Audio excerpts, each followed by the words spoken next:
Hare Krishna. In the series of lesser known stories of Mahabharat, we are now continuing the stories of Adi Parva. And in Adi Parva, we have been talking of different dynasties. In episode 21, we are describing the birth history and the life of King Shantanu. King Shantanu was the immediate ancestor of Kauravas and Pandavas, and he was in the same family of the family of Jajati, about whom in the previous episodes I have described. If you have not seen the previous episodes, I request you to go to the playlist of this video and you will see the link where you can see the previous videos. So in this series I am following mostly Kashidashi Mahabharat, Kashiram Das made Mahabharat, and in this only the unknown and lesser known stories I am focusing. Now, as a recap, I can say that King Jajati had 5 sons. One of them name was Puru, and in Puru's dynasty, the Kauravas and Pandavas came, and there was another son called Yadu, and in Jadu's dynasty, Lord Krishna came. King Jajati being a Chandravangshi king, in his dynasty all the kings who came are Chandravangshi. Now let's talk about the story of King Shantanu. King Shantanu was the youngest son of King Pratipa. King Pratipa was king of Hastinapur. Now King Shantanu's eldest brother's name was Devapi, and because he had leprosy, he abandoned the inheritance right of the kingdom. His second brother his name was Bahalika. Bahalika, he abandoned his paternal kingdom and he went and stayed with his maternal uncle, and later he became king of the state called Balk. Now, King Shantanu therefore ascended the throne of Hastinapur. But we need to know what is the history of his birth, and for that we need to go back to the Satyayug, where we will now read a life of one great king. His name was Mahabhisha, and Mahabhisha was a Ikshakshu dynasty king. I have told earlier in other episode, Ikshakshu dynasty was the dynasty where Lord Sri Ramchandra came, and all kings in Ikshakshu dynasty was basically Suryavamshi. Whereas, as I told, in Mahabharat, the Kauravas, Pandavas, the Jadavas, they are all Chandravamshi because they came from King Jajati, who was Chandravamshi. Now, we need to now go back to Satyayug and we need to recount a story which happened in the Lord Brahma's court. In Ikshakshu dynasty in Satyayug, there was a very powerful king. His name was King Mahabhisha. Mahabhisha did almost 100 Ashwamedh Yajna and 1000 Rajarshi Yajna, which means almost all kings in the world he defeated. And he was a Chakraborti Samrat.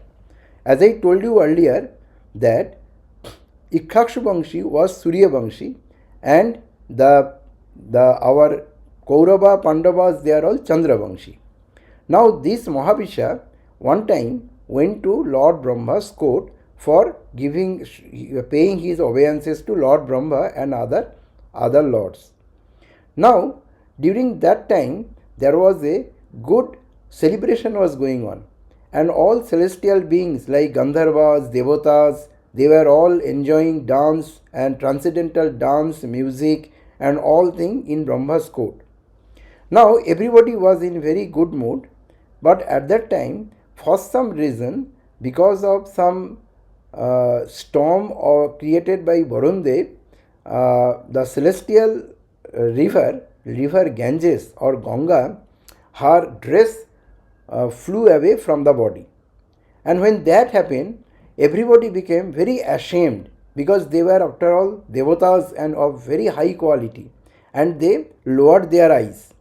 Only this our King Mahabhisha, who went from the who was a king of Ikshakshu Vamshi, he actually had kept on gazing Ganga with lusty eyes.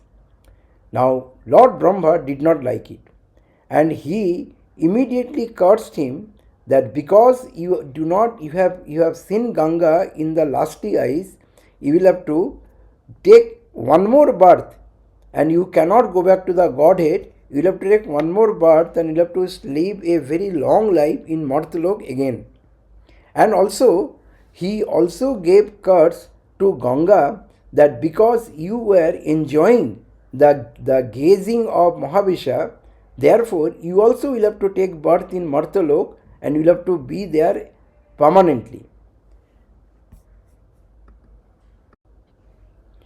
Getting these curses, Mahavishya was very scared and he fell in the feet of Lord Brahma and requested that he cannot take an ordinary life.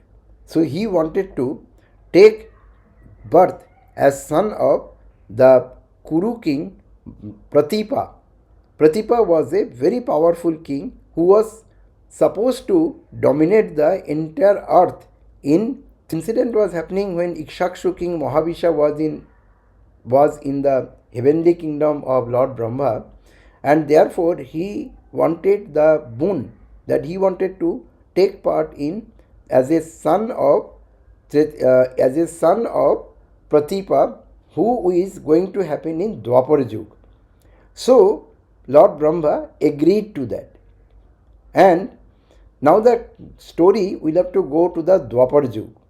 One time the King Pratipa was meditating on the Ganges of Ganga for a long time, and he was meditating to Lord Vishnu for going back to Godhead.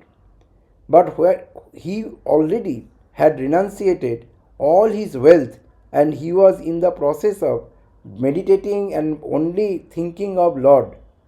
But suddenly one very beautiful maiden or very beautiful young lady came and she sat on the right thigh of King Pratipa, and she wanted to marry King Pratipa. King Pratipa said he has already finished his life, all his desire. He does not want to marry anyone. But when the lady was persuading, he also said that now you have sat on the right thigh of mine, and as per our Vedic philosophy, somebody who sits on the right thigh is like a daughter, and somebody who sits on the left thigh is like wife. Since you have sat on the right thigh of mine, you will be treated as my daughter or daughter-in-law. So he said, you wait, when my son Shantanu will be grown up, you marry him, because you have sit on the right thigh of mine, and Shantanu also will be the powerful king of this Kuru dynasty. So Ganga agreed and she went back. Then the story continued. Shantanu grew up, and as I told earlier, because of his brothers did not take the any wish of the inheritance of the king, he rode the throne of Hastinapur, and therefore Shantanu got attracted to Ganga. Now Shantanu's marriage to Ganga and then other story we will, and how Devabrata or Bhishma took birth, we will take in the next episode. But here I wanted to talk how Shantanu came and how this came.